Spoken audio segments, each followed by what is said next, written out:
Le Burkina Faso et le Niger, une centaine de terroristes tués dans une opération commune. 2 bases djihadistes ont été démantelées à l'issue de ces assauts à la frontière entre les deux pays confrontés à des attaques récurrentes.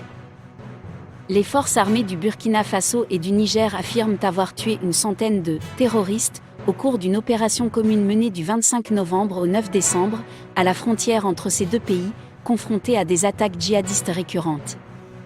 Les différentes actions ont permis de neutraliser une centaine de terroristes et d'appréhender une vingtaine d'individus suspects, expliquent les deux états-majors dans un communiqué.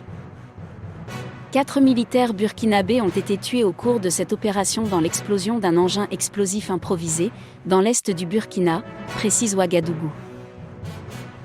13 militaires des deux pays ont été blessés.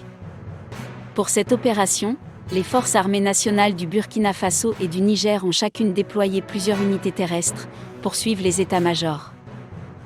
Des aéronefs de surveillance et de combat ont également été mobilisés des deux côtés pour venir en appui aux unités engagées, au cours de cette opération dont le poste de commandement se trouve à Tillabéri, dans l'ouest du Niger. Le gouvernement burkinabé limogé.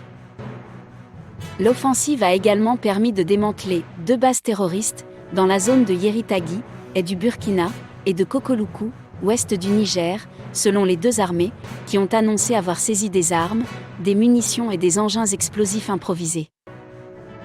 Ces deux régions sont, avec le sud du Mali, au cœur de la zone dite des « trois frontières », théâtre d'attaques djihadistes régulières et meurtrières.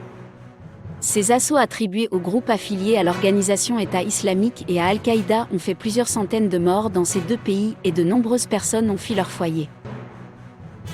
Au Burkina Faso, cette insécurité croissante suscite l'exaspération de la population et a poussé, mercredi, le président, Roch-Marc Christian Kaboré, à limoger son gouvernement.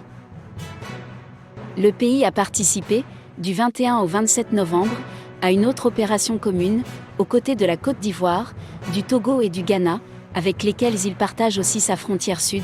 Celle-ci a permis d'arrêter 304 individus suspects et de saisir des armes et des explosifs.